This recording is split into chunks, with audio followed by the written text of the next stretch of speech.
কি হৈছিল? হয় চাওক, আজি যি উত্তৰ চালমাৰা আৰক্ষী চকীৰ সন্মুখতে আমাৰ কেইগৰাকীমান তাৰে স্থানীয় ব্যক্তিয়ে আহি থকাৰ সময়ত এখন ট্ৰাকে মানে তেওঁলোকে কোৱা মতে ট্ৰাকে মহটিব বিচাৰিছিল আৰু তেওঁলোকে ট্ৰাকখনক খেদি যোৱাৰ পৰিপ্ৰেক্ষিতত মানে ট্ৰাকখনক ৰখাই তেওঁলোকে দেখে যে তাতে গৰু দেখিবলৈ পায়। তাৰপিছত তেওঁলোকে আৰক্ষী প্ৰশাসনক খবৰ দিয়ে। আৰু আমাৰ এটাই কথা যে এনেকুৱা ধৰণৰ প্ৰায় আমাৰ বঙাইগাঁও জিলাত এনেকুৱা ধৰণৰ গৰু সৰবৰাহ হৈ আছে।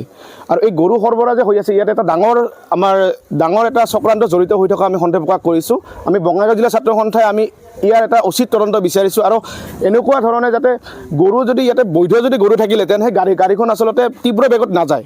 গতিকে এয়া সম্পূৰ্ণৰূপে অবৈধ। আমি অবৈধ বুলি আমি তেতিয়া গম পাইছোঁ। আৰু আমি জিলা প্ৰশাসনক তথা আমি আৰক্ষী প্ৰশাসনকো আমি অনুৰোধ জনাইছোঁ তেওঁলোকে যাতে পানী নসৰকা তদন্ত কৰি এই যি গৰু সৰবৰাহৰ লগত জড়িত প্ৰতিগৰাকী ব্যক্তিকে তেওঁলোকে কৰায়ত্ব কৰক। তাৰ লগে লগে এই গৰু অনা যিখন বাহন আছে সেই বাহনৰ স্বত্বাধিকাৰীক অতি সোনকালে অহাকালিৰ ভিতৰত তেওঁলোকে উঠাই আনি ইয়াতে তদন্ত কৰক। তেতিয়াহে আচলতে সকলোবোৰ তদন্ত তেওঁলোকে কৰিব বুলি আমাৰ আশা থাকিল। আৰু আমি এটাই অনুৰোধ জনাম যাতে ইয়াত হয়তো বহুত ডাঙৰ উচ্চপদস্থ বিষয়া জড়িত হৈ থাকিব পাৰে। গতিকে তেওঁলোকে অনতিপলমে এই ব্যৱস্থাটো কৰিব লাগে। আমি জিলা আয়ুক্তগৰাকীকো অনুৰোধ জনাইছোঁ, আয়ুক্ত মহোদয়কো অনুৰোধ জনাইছোঁ, তথা আমি SP ছাৰকো অনুৰোধ জনাইছোঁ, ইয়াৰ OC ছাৰকো অনুৰোধ জনাইছোঁ। আৰু তাৰ লগতে এই গৰুটো আচলতে যি অৱস্থাত আছে আপোনালোকে দেখিবলৈ পাব, একদম মানে বেয়া অৱস্থাত গৰুকেইটা আছে।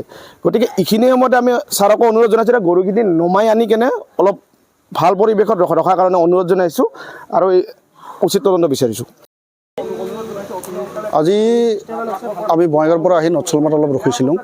ৰখাৰ পিছত মানে আমাৰ বন্ধুৰে গাড়ী এখন খবৰপুৰৰ ফালৰ পৰা আহি আছিল, সৰু গাড়ী।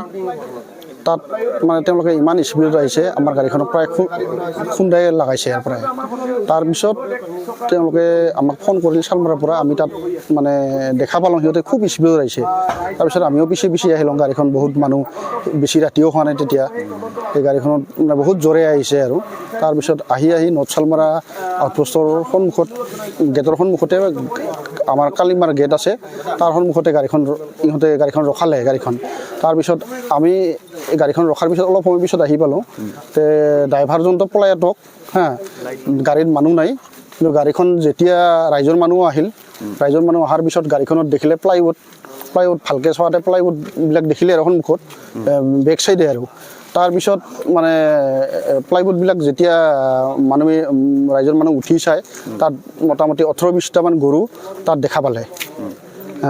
তাৰপিছত প্ৰশাসনৰ মানুহকো মাতা হ'ল, তেওঁলোকেও আহিল। সেইখিনিয়ে আৰু।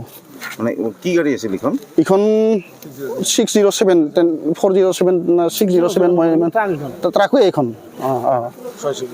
ছয় চকা ট্ৰাক। হয়,